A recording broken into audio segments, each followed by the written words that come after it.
Screen share আছে না? জি ma'am. হ্যাঁ, প্রথম থেকে শুরু করছি। নীতিবিদ্যার আলোচ্য বিষয় মানে নীতিবিদ্যার মধ্যে আমরা কি কি পড়বো, মানে নীতিবিদ্যাটার মধ্যে কি কি বিষয়গুলো পড়বো, কি কি পড়েছি, মানে অ্যাকচুয়ালি আগে যেগুলো আমরা ক্লাস করেছি সেগুলোই নীতিবিদ্যার ভেতরে আছে, তাই আমরা পড়েছি। এখন ডিটেলসে দেখবো। প্রত্যেক বিজ্ঞানের নিজ নিজ আলোচ্য বিষয় থাকে, তেমনি জীববিজ্ঞান, উদ্ভিদ বিজ্ঞান, পদার্থবিজ্ঞান, রসায়ন বিজ্ঞান ইত্যাদি। মানে নীতিবিদ্যার আলোচ্য বিষয় কি, যেরকম হচ্ছে জীববিজ্ঞান আলোচ্য বিষয় কি, আমরা প্রাণী নিয়ে আলোচনা করি, প্রাণী সংক্রান্ত যেসব বিষয় ওটাই জীববিদ্যার আলোচ্য বিষয়। উদ্ভিদ সংক্রান্ত যেসব আলোচনা সেগুলো উদ্ভিদ বিজ্ঞানের বিষয়। রসায়ন বিজ্ঞানের বিষয়, পদার্থ বিজ্ঞানের বিষয়, যে যার নিজের নিজের কিন্তু আলোচনার বিষয় রয়েছে। সেরকম প্রত্যেক বিজ্ঞান নিজ নিজ আলোচ্য বিষয় এবং তার সঙ্গে যুক্ত কয়েকটি আনুষঙ্গিক বিষয় নিয়ে আলোচনা করে, তাই তো? নীতিবিদ্যা তার নিজস্ব আলোচ্য বিষয় এবং তার সাথে যুক্ত। ধরো আমি যদি বলি জীববিজ্ঞান, হ্যাঁ, জীববিজ্ঞান মানে কি, মানুষের শরীর বা জীব, যেগুলো জীব সেই জীবেদের নিয়ে যে আলোচনা করা হয়, আমি মানুষকেই ধরে নিচ্ছি একটা জীব, তাহলে মানুষের সাথে কিন্তু অন্যান্য বিষয় কিন্তু এর সাথে অ্যাড হবে কি, ধরো মানুষকে অপারেশন করতে হবে, তার শরীরে অস্ত্রোপচার করতে হবে, অস্ত্রোপচার করলে কি হবে, সেখানে টেকনোলজি লাগবে, তাই তো? এখন বর্তমানে টেকনোলজির সাহায্যে তো অপারেশন হচ্ছে, তাহলে কিন্তু জীববিজ্ঞানের সাথে সাথে টেকনোলজিটাও আমরা পড়বো। ঠিক সেভাবে প্রত্যেক বিজ্ঞান নিজ নিজ আলোচ্য বিষয় এবং তার সঙ্গে যুক্ত কয়েকটি আনুষঙ্গিক মানে তার আশেপাশের যে বিষয় সেটা নিয়ে আলোচনা করে। নীতিবিদ্যাও তাহলে ওরকমই করবে, নীতিবিদ্যাও অপরাপর বিজ্ঞানের মতোই কতগুলো সুনির্দিষ্ট বিষয় নিয়ে আলোচনা করে, আর ওই সব যে আলোচ্য বিষয় মানে যে বিষয়গুলো নিয়ে আলোচনা করে সেটাই নীতিবিদ্যার বিষয়, সেটাই নীতিবিদ্যার পরিধি। তাহলে নীতিবিদ্যার পরিধি কি কি বা নীতিবিদ্যার পরিসরের মধ্যে কি কি রয়েছে সেগুলো মুখ্য কতগুলো বিষয় আলোচনা করবো। ছোট ছোট করে দেখতে গেলে প্রচুর হবে, কিন্তু একটা ব্রড লেভেলে আমরা দেখবো যে নীতিবিদ্যার ভিতরে আমরা কি কি পড়বো। এইটা আমি প্রথমে না নিয়ে মাঝে মাঝে ক্লাসটা নিলাম, মানে নীতিবিদ্যার আলোচনায় বিষয় কি, মানে নীতিবিদ্যাতে আমরা কি পড়বো, এটা প্রথমে না নিয়ে আলাদা করে ক্লাস না দিয়ে লাস্টে দিলাম। অবশ্য ইন্ট্রোডাকশন ক্লাসে শর্টে বলেছিলাম, কিন্তু এটা এখন মিডিলে কেন বলছি তোমরা নিজেরা বুঝতে পারবে।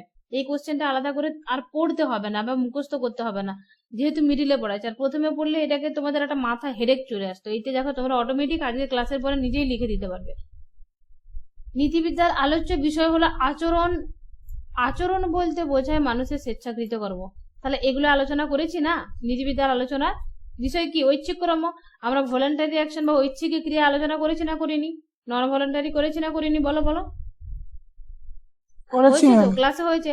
তার মানে নীতিবিদ্যাতে যেগুলো আমরা পড়বো, কি কি পড়বো এটা প্রথমে আমাদেরকে বলতে হতো যে এগুলো এগুলো পড়বো, কিন্তু ইন্ট্রোডাকশন ক্লাসে শর্টে বলে দিয়েছে, এখন পড়ে নিয়েছি, এখন কিন্তু অটোমেটিক আমরা জানি যে কি কি পড়বো। এটা আগে ভাবতে হতো, বাট এখন আমরা পড়ে নিয়েছি, মানে অটোমেটিক উত্তরটা আমাদের আনসারটা লিখতে পারবো। তাহলে নীতিবিদ্যার আলোচ্য বিষয় হচ্ছে আচরণ। বলেছিলাম না যে আচরণ সংক্রান্ত বিজ্ঞান নীতিবিজ্ঞান, মানে মানুষের আচরণেরই, মানে ধরো আমরা যে কাজটা করি সেটা তো আচরণ, বলে না ওর ওর ভালো আচরণ, ওর খারাপ আচরণ, ওর ক্যারেক্টার লুজ রে, এরকম কথাগুলো বলি তো। তাহলে ওই যে আচরণটা ওর ভালো বা ওর আচরণটা খারাপ, আচরণটার উপরেই তো নৈতিকতা বিচার করা হয়, যে ভালো কাজ খারাপ কাজ। ধরো এখানে কেউ ক্লাসের মধ্যে ঢুকে গালিগালাজ করলো, তাহলে তার আচরণটা কি, তার আচরণটা ওটাই দেখেই বিচার করা হয়তো যে ও খারাপ। আবার কেউ ভালো গুড বিহেভ করলো, তার জন্য তাকে ভালো বলবো। তাহলে এই আচরণটা নিয়েই আলোচনা করা হয়। তাই বলছে নীতিবিদ্যার আলোচ্য বিষয় তো আচরণ। আচরণ বলতে বোঝায় মানুষের স্বেচ্ছাকৃত কর্ম, অর্থাৎ ঐচ্ছিক ক্রিয়া, ভলান্টারি অ্যাকশন, এবং ঐচ্ছিক ক্রিয়ায় নীতিবিদ্যার আলোচ্য বিষয়।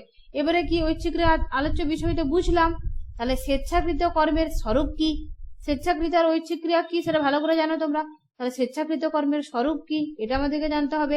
স্বেচ্ছাকৃত কর্ম বা ঐচ্ছিক ক্রিয়ার সঙ্গে অনৈচ্ছিক ক্রিয়া নন ভলান্টারি অ্যাকশনের পার্থক্য কি, এটা কিন্তু 10 নাম্বার 4 নাম্বার 2 আকারে তোমাদেরকে আমি পড়িয়ে দিয়েছি, নোট দিয়ে দিয়েছি। এরপরে দেখো 2 নাম্বার কি নীতিবিদ্যায়, তাহলে প্রথমে দেখে নিলাম যে আচরণ নিয়ে আলোচনা করবো, আচরণের মধ্যে ঐচ্ছিক কর্মটা আসছে। আর 2 নাম্বার হচ্ছে তোমার নীতিবিদ্যা আচরণ সংক্রান্ত আদর্শনিষ্ঠ বিজ্ঞান, এটা মনে রাখতে হবে। নর্মেটিভ সায়েন্স কোশ্চেন আসতে পারে, নীতিবিদ্যা কি নর্মেটিভ সায়েন্স, আদর্শনিষ্ঠ বিজ্ঞান, ইয়েস অর নো, তখন অবশ্যই করবে অবশ্যই হ্যাঁ, নীতিবিদ্যা নর্মেটিভ সায়েন্স, যা বাস্তবে ঘটে তাকে বলে তথ্য, মানে যেগুলো ঘটে সেটা তো তথ্য। আর আদর্শ কি, আদর্শ হচ্ছে কি ঘটা উচিত। আগের দিনে একটা পার্থক্য বোঝাতে গিয়ে বুঝিয়েছিলাম না যে সাইকোলজিক্যাল হেডোনিজম আর এথিক্যাল হেডোনিজম পার্থক্য বলেছিলাম, কারো মনে আছে তো বলো তো আমাকে, নাহলে আমি বলবো। মনে আছে? সাইকোলজিক্যাল হেডোনিজম, সাইকোলজি বলতে মন সংক্রান্ত, আর এথিক্যাল বলতে উচিতার্থক যে কথাগুলো।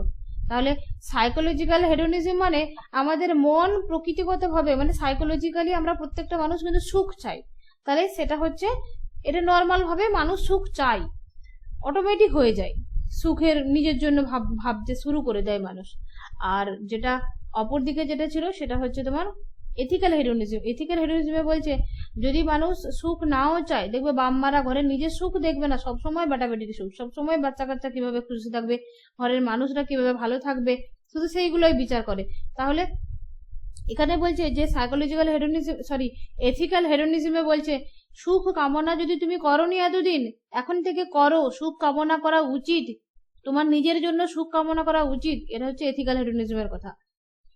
কি বলতে যে কি বলে দিলাম। আচ্ছা, আদর্শ কি? তাহলে আদর্শ হলো যা ঘটা উচিত, তাহলে সেটাকেই বলবো তো আদর্শ না। যদি আমরা বলি না যে আদর্শ মানুষ, এই কথাটা বলি কি বলি না, তোমরা বলো। মাঝে মাঝে সাড়া দাও, তাহলে জানবো আছো, নাহলে নেটওয়ার্কের প্রবলেম হবে, মনে বুঝতে পারবো না। আচ্ছা, আদর্শ মানুষ বলি, তাহলে আদর্শ মানে কি? যেটা করা উচিত সেটাই করে, তাকেই তো আদর্শ ব্যক্তি বলি, তাই তো? তাহলে আদর্শ হলো যা ঘটা উচিত।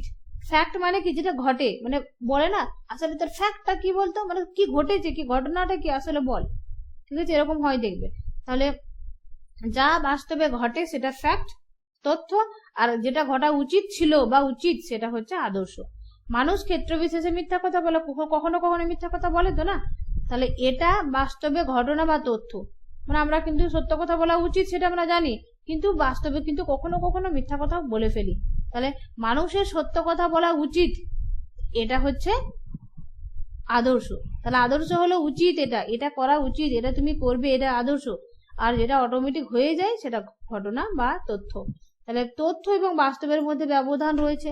তাহলে আদর্শ কখনোই বাস্তবে পুরোপুরি রূপায়িত হতে পারে না। যদি প্রশ্ন করা হয় আদর্শ কি পুরোপুরি বাস্তবেতে ঘটে, ধরো যেটা করা উচিত সবসময় কি আমরা পারি? মিথ্যা কথা বলা উচিত না, সত্য বলা উচিত, কিন্তু অল টাইম কি আমরা সত্য কথা বলতে পারি? অল টাইম সত্য কথা বলতে পারি না, কোনো কোনো টাইম মিথ্যা হয়। ধরো মৃত্যু পথযাত্রী কারো বাপ, সে মৃত্যু শয্যায় শায়িত আছে, তাকে সে তার বেটাকে বলছে যে বাপ বাপ বলে, বা অনেকে বেটা বলে ডাকে নিজের বেটাকে, তো বেটা আমি ঠিক হয়ে যাব না, এরকম প্রশ্ন করে হয়তো কারো বাপ, কারো মা, কারো আত্মীয় স্বজন, তখন বলে হ্যাঁ অবশ্যই তুমি ঠিক হয়ে যাবে, কিন্তু সে ভালো করে জানে 5 দিন বাঁচবে, 10 দিন বাঁচবে, বা এমন মারণবাদীতে সে আক্রান্ত হয়েছে, সে বাঁচার সম্ভাবনাই নেই, কিন্তু তখন তাকে মিথ্যা কথা বলতে হয়। তাহলে ক্ষেত্র বিশেষে মিথ্যা কথা বলতে হয়, আসলে ফ্যাক্ট ওটা।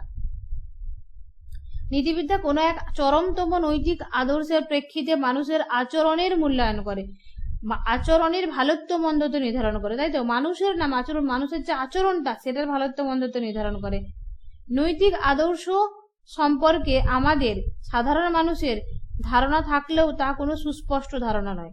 তাহলে নৈতিক আদর্শ কেমন হওয়া উচিত সেটা সুস্পষ্ট নয়। কেন? দেখো, নীতিবিদ্যা নৈতিক আদর্শের ধারণাটিকে সুস্পষ্ট করতে চায়। তাহলে যে বলছে নীতিবিদ্যার কাজ কি, নীতিবিদ্যা, আমরা নীতিবিদ্যার আলোচনার বিষয় কি, বলছে নীতিবিদ্যার আলোচনার বিষয় হলো এটাই, বলছে কোনটা করা উচিত আমাদের, বা নৈতিক আদর্শটা অ্যাকচুয়ালি কি হবে সেটাকে সুস্পষ্ট করে ঠিক করে দেওয়া, বা কোনটা থাকা উচিত কোনটা থাকা উচিত নয়। কেউ বলবে কর্মের ফলটা যদি ভালো হয় তাহলে সে কর্মটা ভালো, কেউ বলবে নিয়ম মেনে চললে সেটা ভালো।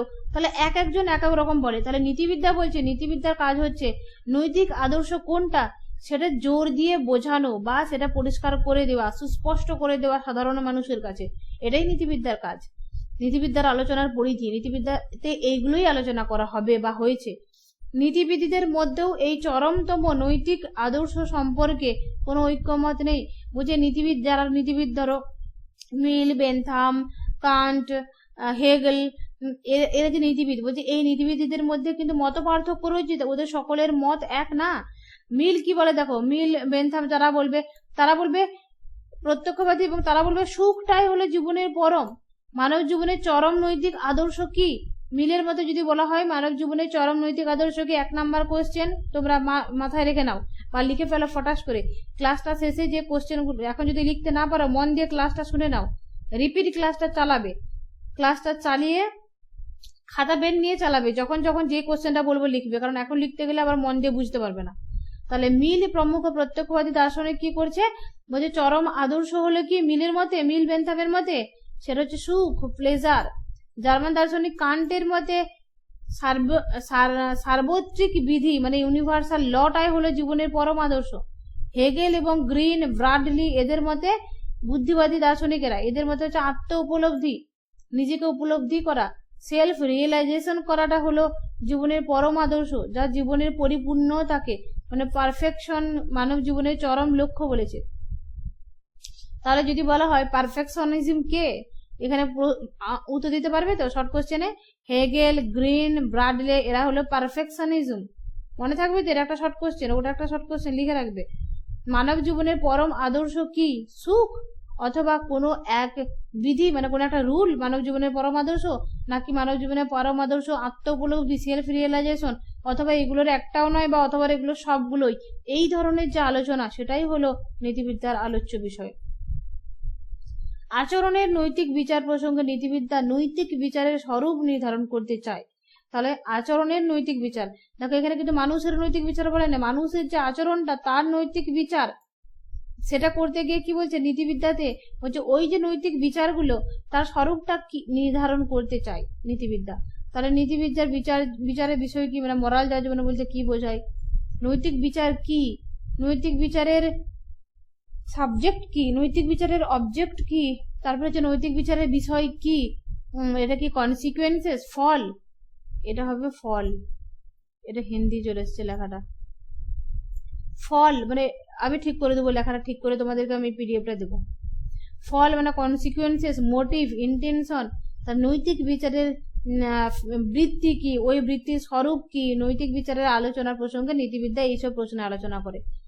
দেখো যে কোশ্চেন মনে করতে পারবে না এরকম সেম টু সেম যার যার মনে থাকবে, আমরা নীতিবিদ্যাতে যা যা পড়বো তোমাদের সিলেবাসে যা যা আছে সেইগুলো শর্টে তোমাদের নিজের মনের ভাষায় লিখে দেবে যে এগুলো হলো নীতিবিদ্যার আলোচ্য বিষয়, মানে যেগুলো আমরা পড়বো সেই আলোচ্য বিষয়গুলোই তো পড়বো নীতিবিদ্যাতে।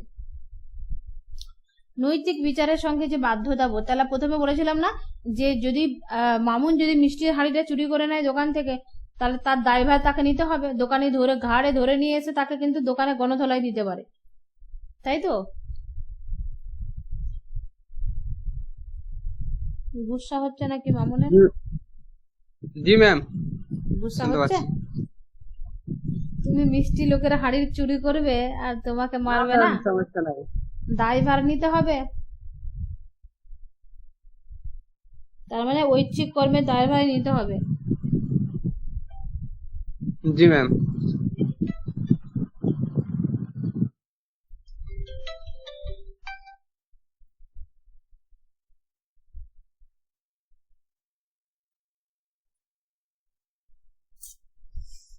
ওয়ান মিনিট দাঁড়াও।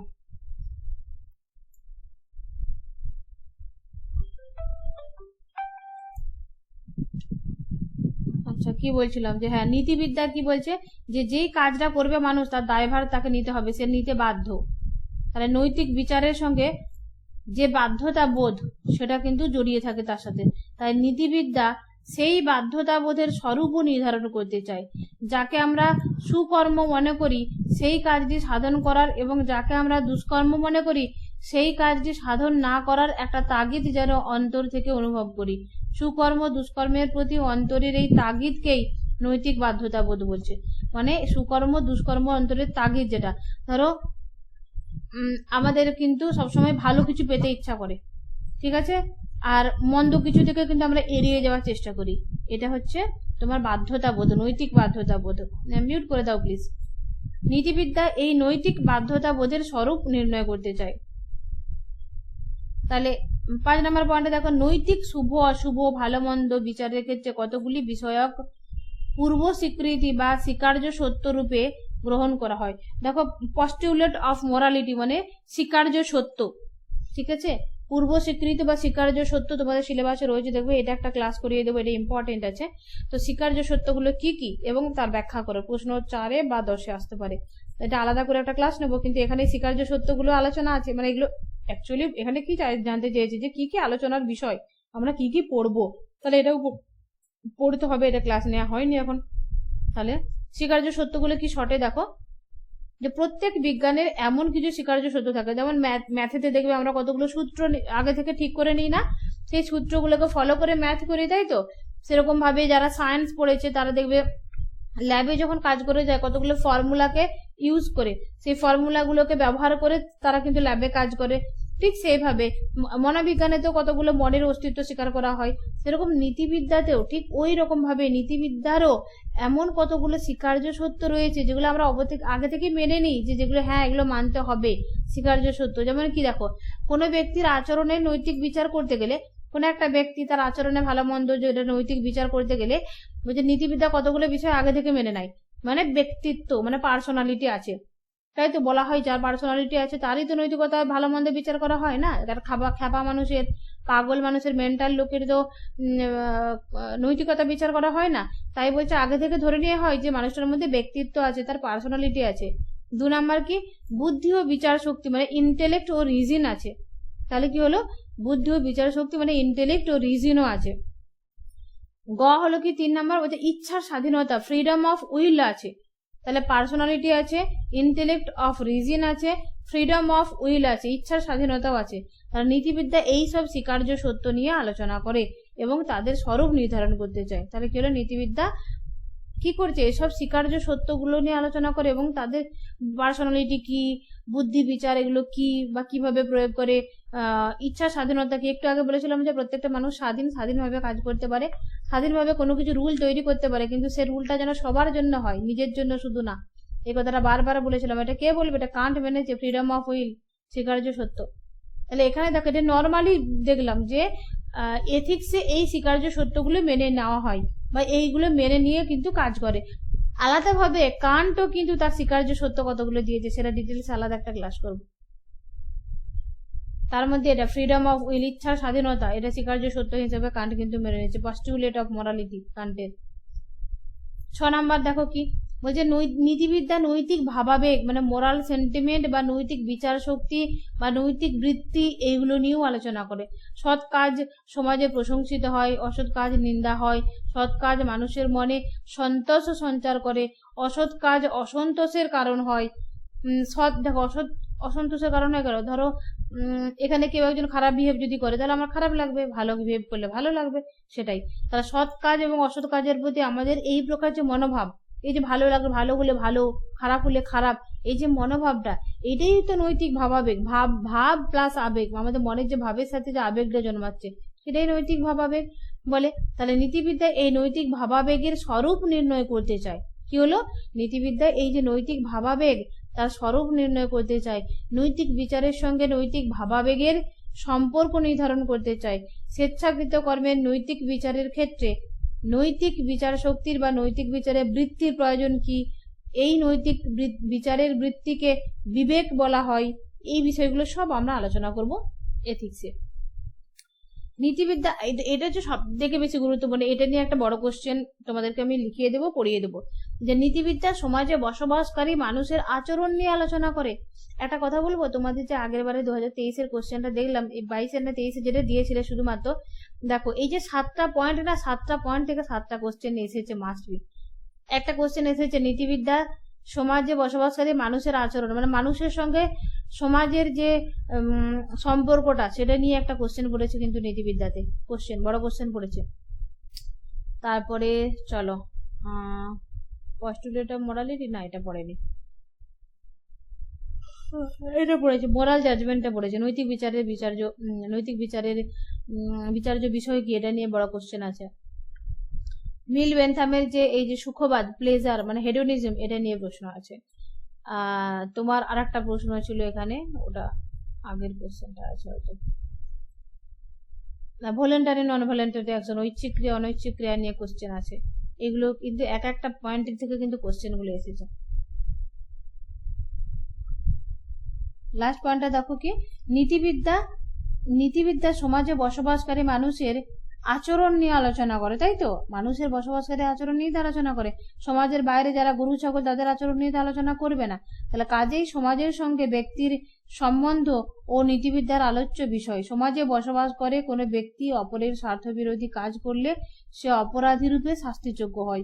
অপরাধ এক প্রকার সামাজিক ব্যাধি, এই সামাজিক ব্যাধির মূল কি, মানে কেন হয় এটা, অপরাধ মানুষ কেন করে, এটা থেকে কোশ্চেন আছে। 3 পানিশমেন্ট থিওরি মানে শাস্তি তত্ত্ব, এটা কিন্তু 10 নম্বরে কোশ্চেন পড়েছে কিন্তু এখান থেকে একটা।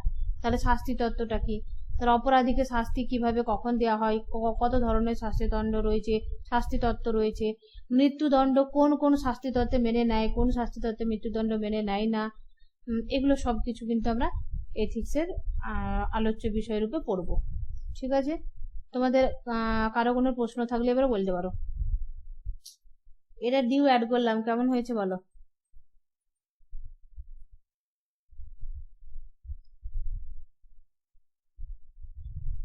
শোনা যাচ্ছে তোমাদের?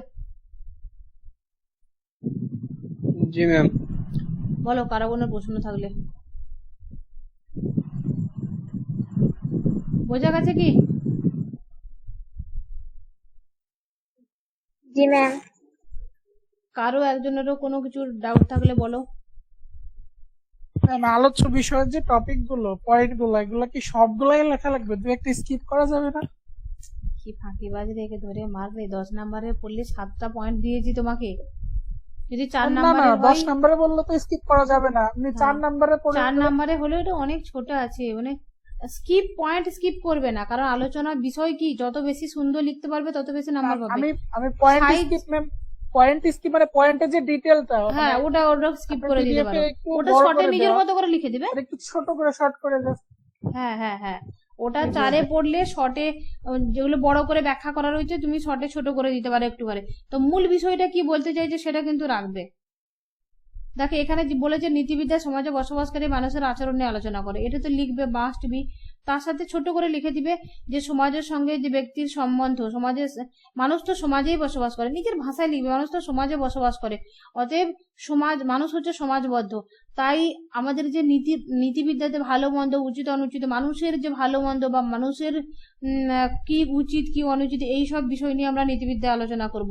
তো অতএব মানুষ অপরাধও করবে, তাহলে মানুষ অপরাধ করলে তাকে শাস্তি দিতে হবে, তাহলে শাস্তি কিরকম হবে, কত টাইপের শাস্তি হতে পারে, শাস্তি কত ধরনের হতে পারে, এবং সব থেকে আমরা জানি এরকম করে লিখবে, আমরা জানি সর্বোচ্চ শাস্তি হলো প্রাণদণ্ড, তাহলে প্রাণদণ্ড কি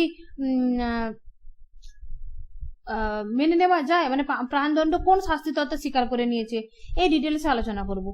এই বা সরি, এই বিষয়গুলো নীতিবিদ্যার আলোচ্য বিষয়, এরকম করে শর্টে নিজের মতো করে লিখবে। আর কারো কোনো প্রশ্ন? ম্যাম এখানে কি আরো একটা নিচে অ্যাড করা যাবে? বলো কি? মানে আপনি যেগুলো দিচ্ছেন এখানে সাথে যদি আমি চাই মানে আরো কয়েকটা অ্যাড করা যাবে, অ্যাড যেমন করতেই পারো, নৈতিকতা, তোমার যদি মনে হয় কম ফিল হচ্ছে অবশ্যই অ্যাড করবে, তোমার কাছে যদি আরো এনাফ থাকে কিছু। ম্যাডাম আমি মানে কাটার জন্য নৈতিক পয়েন্ট করছি। অবদান। হ্যাঁ বলো। আমি এগুলোর ভিতর থেকে কেটে নেওয়ার জন্য পয়েন্ট করছি। কেটে নেওয়ার জন্য, হ্যাঁ এটা করতে পারো, এর ভেতর থেকেই না 7টা আছে, তো এই 7টাকে 10টায় ভাগ করে দিতে পারো, এটা আলাদা করে দিবে। দেখো নীতিবিদ্যা সমাজে বসবাসকারী মানুষের আচরণ নিয়ে আলোচনা করে, ঠিক আছে, আরেকটা পয়েন্ট 8 নম্বরে করে দিবে যে নীতিবিদ্যাতে যে এরকম করে লিখবে, যেহেতু মানুষের সমাজে বসবাসকারী মানুষের আচরণ নিয়ে আলোচনা করে, তো মানুষ তো অপরাধ করবেই, তাহলে অপরাধ যেহেতু করবে, অপরাধের জন্য তাকে শাস্তিও দেওয়া হবে, অতএব যে শাস্তি তত্ত্ব, এটাও হলো নীতিবিদ্যার আলোচ্য বিষয়। দেখো এটার থেকে কিন্তু 2টো পয়েন্ট হয়ে গেল, 7 নাম্বার থেকে 8 নাম্বার আর একটা করে দিবে, বোঝা গেছে? এরকম করে যদি এই উপরের গুলো, এখানে আর একটা করতে পারো, ভলেন্টারি নন ভলেন্টারি আছে না, ভলেন্টারি একটা আলাদা অপশন, নন ভলেন্টারি একটা আলাদা অপশন করে দিতে পারবে, বুঝতে পারছো?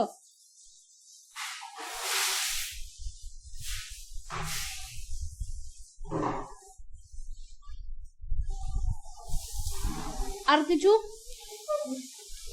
বলছি, আমি দেখি যদি কনফার্ম বলতে পারছি না, হয়ে গেলে আমি তোমাদেরকে ক্লাসের লিঙ্কটা দিয়ে দেব।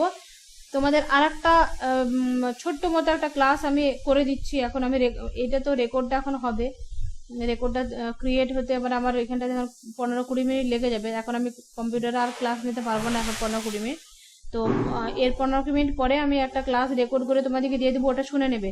ক্লাসের টপিকটা কি আমি দেখিয়ে দিচ্ছি এখন।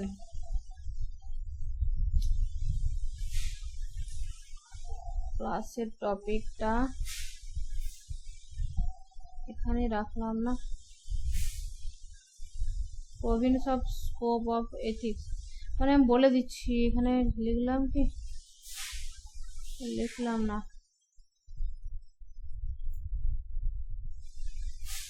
না ইয়ে করা হয়নি। ক্লাসের টপিকটা হবে নরমেটিভ, মানে তোমার নীতিবিদ্যা হচ্ছে একটা নীতিবিদ্যা নরমেটিভ সায়েন্স, মানে নীতিবিদ্যাকে সায়েন্স বলা যায়, বা কোন কোন কোন সায়েন্স হলেও সায়েন্সের মধ্যে যেসব বৈশিষ্ট্যগুলো রয়েছে সেগুলো নীতিবিদ্যার সাথে কি সেই বৈশিষ্ট্যগুলো মিলে, মানে অ্যাকচুয়ালি নীতিবিদ্যার সাথে সায়েন্সের যে সম্পর্কটা সেটা নিয়ে একটা ক্লাস ছোট্ট করে করে তোমাদেরকে ওই যে রেকর্ড করে দিয়ে দেবো। নীতিবিদ্যা কি আদর্শনিষ্ঠ বিজ্ঞান ওইটা নাকি? হ্যাঁ, নীতিবিদ্যা আদর্শনিষ্ঠ বিজ্ঞান, ওটাই মানে নরমেটিভ সায়েন্স, ওটার একটা কোশ্চেন ক্লাস আমি রেকর্ড করে দিয়ে দেবো, তোমরা শুনে নেবে। আমি পারলে রাতে ক্লাসটা রেকর্ড করে দেবো, তোমরা সকালে পেয়ে যাবে। 5টার দিকে দেখবো তোমাদের জন্য ক্লাসগুলো না আমি 5টার দিকে আপলোড দিই, মানে আপলোড দিয়ে দিই রাতে, কিন্তু তোমরা 5টা থেকে দেখতে পারবে। সকাল 5টার দিকে দিই, কারণ তোমাদের মনে হয় সকাল সকাল উঠে যাও তোমরা সবাই। ঠিক আছে, ক্লাসটা এখানে থামিয়ে দিলাম, অনেক লম্বা হয়ে যাচ্ছে।